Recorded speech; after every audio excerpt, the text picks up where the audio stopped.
ان شاء الله يعني كل الكاس دي هتكون بدايه البطولات في الفتره اللي جايه ان شاء الله.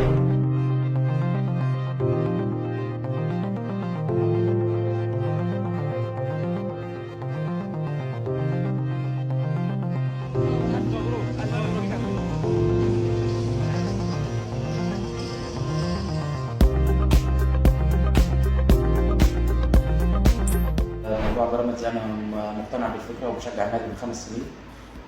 مش بس ماتش نهائي الكاس، انا سافرت ورا النادي في اكتر من ماتش. يعني ماتش الاهلي اللي كان في الدور الثاني في الدوري اللي كان عندنا في الدفاع الجوي ده انا حضرته، بس ما كانش في نصيب يعني اتغلبنا.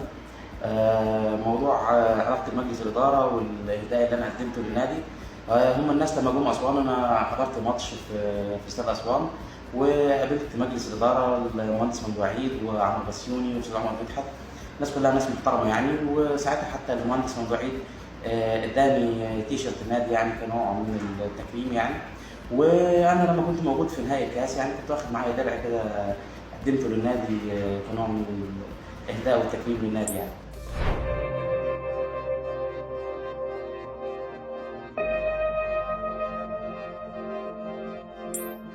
بالنسبه لموضوع الانتقادات انه ليه بتشجع بيراميدز، انا مقتنع بالفكره يعني مش شرط لازم كل الناس تشجع اهلي وزمالك، بس انا مقتنع بالفكره ومصدق فيها، وان شاء الله يعني الفريق هيكبر وناس كتير هتشجع النادي، ومن دلوقتي في جماهير كتير للنادي. اي نعم ما بقوش بالملايين زي ما باقي الانديه ليها جماهير بالملايين، لكن ان شاء الله العدد هيزيد في المستقبل. انا شايف ان بيراميدز اضاف كتير للكره المصريه وغير من الخريطه بتاعت الكره في مصر. صحيح ما كناش موفقين في موضوع البطولات، لكن وصلنا نهائي الكونفدراليه قبل كده، قبل نهائي الكونفدراليه، كاس مصر مرتين نهائي، وكاس السوبر مره. في حاجات يعني مش بره الكوره كانت بتحصل، يعني مش حابين نتكلم فيها، لكن الحمد لله، وان شاء الله يعني كل الكاس دي هتكون بدايه البطولات في الفتره اللي جايه ان شاء الله.